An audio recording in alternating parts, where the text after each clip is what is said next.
What if one night a skeleton knocked on your door, not to scare you, but to ask for its bones back? And the worst part? It sounded like a crying baby. Everyone in the village knew the forest behind Chinedu's house. People said strange things lived there. Old things, things that had been buried but never rested. But Chinedu never believed those stories until the night of the knocking started. Years earlier, when Chinedu was just 7, his father returned from the forest with something strange. A bone, a small one. It looked old, smooth, almost polished by time. His father laughed when Chinedu asked about it. "Just an animal bone," he said. But it didn't look like an animal bone. It looked like a tiny arm, small enough to belong to a baby. Chinedu's father kept it on a wooden shelf inside the house. "Lucky charm," he joked. And for years, nothing happened, until the night of the knocking. It was exactly midnight when Chinedu heard it. Knock, knock, knock. Slow, careful, like someone was too weak to knock properly. Chinedu woke up immediately. At first, he thought he was dreaming. Then it came again.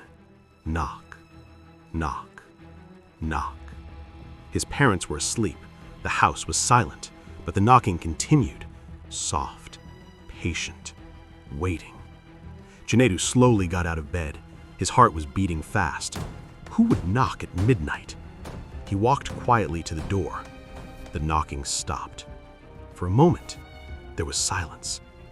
Then something strange happened. He heard crying. A baby, soft, broken, like a baby that had been crying for hours. Chinedu's stomach tightened. Why would a baby be outside his door at midnight? Slowly, he opened the door. At first, he saw nothing, only darkness. The cold night wind moved through the trees. Then something moved on the ground, small, thin, pale. Chinedu looked closer, and his blood turned cold. Standing on the doorstep was a skeleton. But not like the skeletons in school books. This one was small, very small, the size of a baby. Its skull was tilted slightly to one side, its ribs were tiny, and it had only one arm.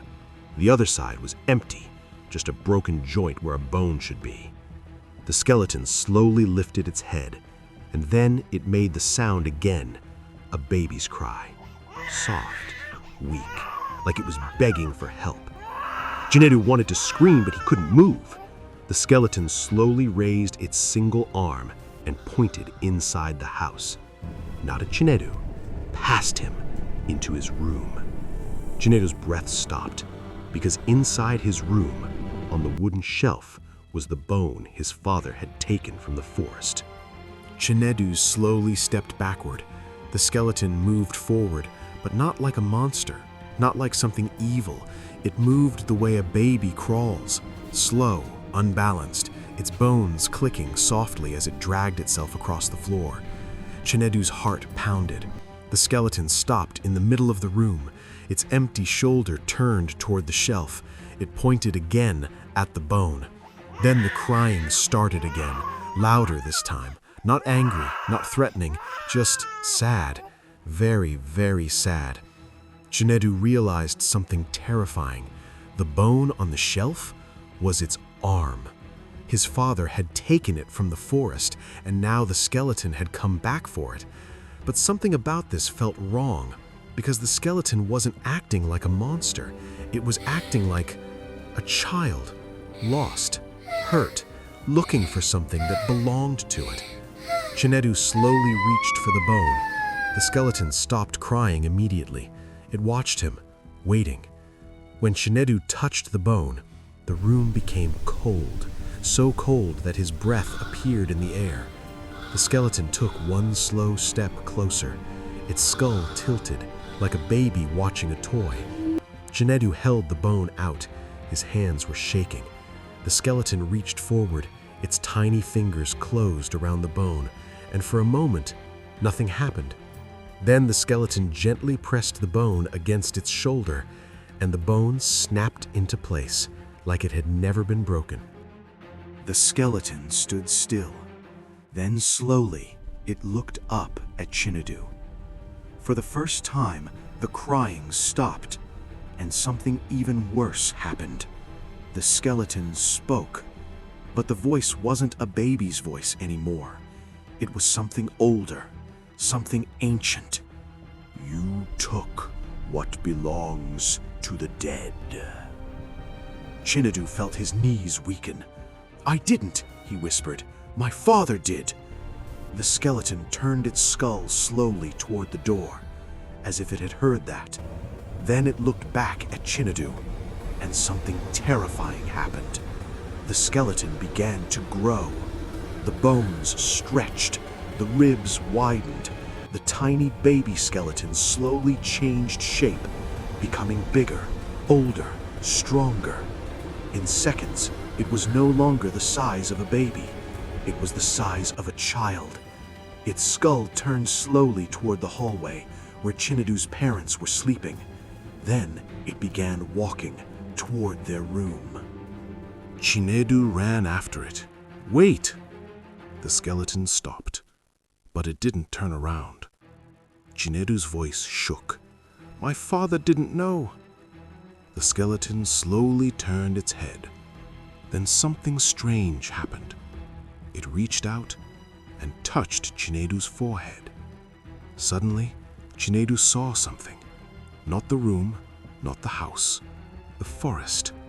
Many years ago, a man digging in the soil, digging quickly, nervously, burying something small, a tiny body wrapped in cloth, a baby, the ground closing over it, the forest silent again. Then, years later, Chinedu's father digging in the same place, finding the bone, taking it home, breaking the grave, breaking the rest. The vision disappeared. Chinedu fell to his knees. The skeleton looked down at him. Then it spoke again. "Return what was taken." Chinedu realized something terrible. The forest grave had been disturbed. The skeleton wasn't just missing one bone, its entire body had been scattered, and now it had come to collect them. The skeleton turned toward the door and walked outside. But before it left, it knocked once on the wall. Knock! The sound echoed through the house. Then the skeleton disappeared into the darkness. Chinedu didn't sleep that night.